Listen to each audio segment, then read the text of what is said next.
One, different shades of blue, supporting America. Joy Taylor is joining me.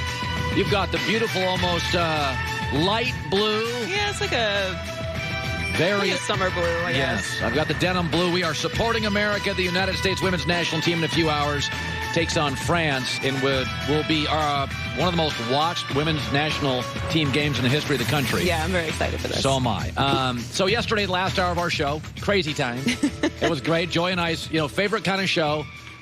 Just breaking news. Yeah, just live TV going off the rails. Yes, it was just absolutely wonderful. And so I wake up this morning, and here's the various reports we're hearing.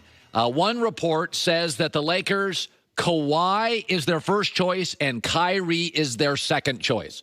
That's what we said at the end of yesterday's show. We said we absolutely believe Kawhi Leonard. That's what I've been told. What they want to get is Kawhi Leonard. Second is Kyrie. That's not my second. That's their second. Third is Butler. Fourth is D'Angelo Russell. Now, there's other reports saying this morning if they can't get Kawhi Leonard or Kyrie Irving, they're just going to throw a bunch of stuff together with that $32 million. But I thought this morning what is interesting, and this is where it's fun to be a sportscaster and hopefully fun to be a viewer or a listener, there are 5 different scenarios going forward to play with LeBron, Anthony Davis, and Kyle Kuzma. And each has a completely different feel to them. Each would have a different vibe. And I thought, I'm going to give you the 5 scenarios, give each one kind of a moniker or a name and what I think they would be. So let's start with the first. This, I think, would be the best team. It would be Kawhi Leonard, LeBron James, Anthony Davis, and the very talented young player Kyle Kuzma. Let's call this team NBA champions. This would be the greatest collection of talent ever. Kawhi Leonard's arguably the best player in the game. If he's not, LeBron is. And Anthony Davis is the most skilled big, and Kuzma's a terrific young player. You'd have, with no KD in the league next year, 3 of the top 5 players. I don't think you'd need an incredibly deep bench. It would have on its best nights an unfair feeling. Tyson in his prime, Tiger in his prime, the Warriors' first 2 years with KD, where you kind of felt like, okay, they're in the finals, everybody's crossing their finger for a twisted ankle. This, I think, is the best possible team.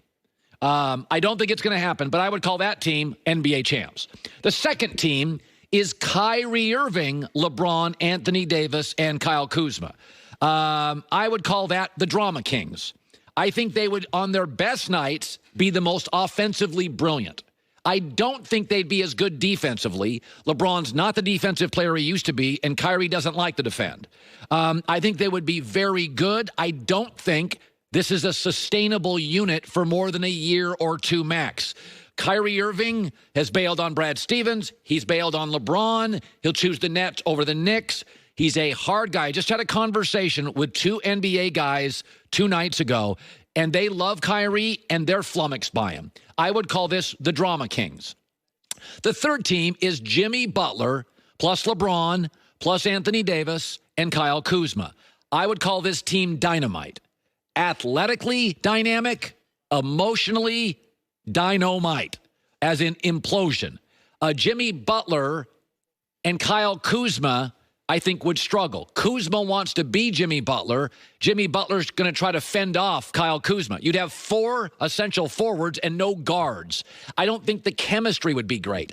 I do think defensively it would be excellent because I think Kawhi Leonard's going to take his 15 games off a night and Jimmy Butler won't. I think on a nightly basis, they would be the most consistently stellar defensive unit. AD, Butler, and Kuzma, I think, are excellent defensive players, and in spots, LeBron can be.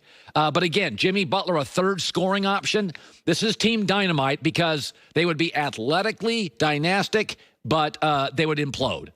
The fourth is the D'Angelo Russell, LeBron, AD, Kuzma team. I would call this the redeem team. D'Angelo Russell back to L.A. to redeem himself.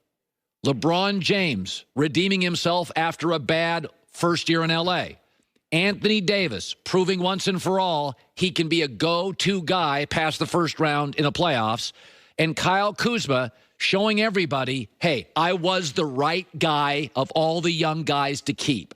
I would call this the redeem team.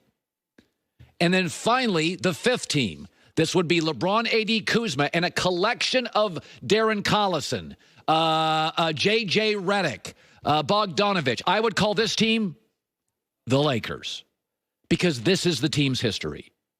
2 stars, an emerging star or very good player, and then excellent role players. This is what won a title for Wilt and Jerry West. This is what won a title for Shaq and Kobe, several. This, Kareem, Magic, several years later, James Worthy, very good role players. This feels like the Lakers I have watched my entire life. You've got 2 of the top players in the league, one very noteworthy, a Wilt, a Shaq, Kobe, Magic, and then another all-time great.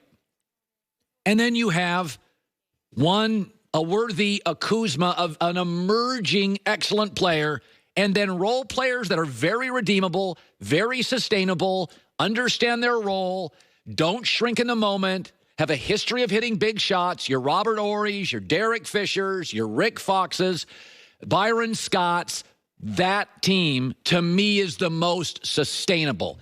Just enough egos, not too many players that come to the arena every night, no load management, guys that want to play, half the team hungry, trying to get a first ring.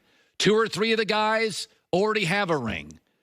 So in review, we go from the NBA champs, the Drama Kings, Team Dynamite, the Redeem Team, and finally the Lakers. There's only 2 that I really, really feel strongly about. The Kawhi Leonard team, I think of all those at its best, there's never been anything quite like it. And this team, the Lakers, which is the history of the franchise I've seen. Egos, but not too many. Not too many mouths to feed, not too many press conferences, not too much drama. So that this morning is where we're at.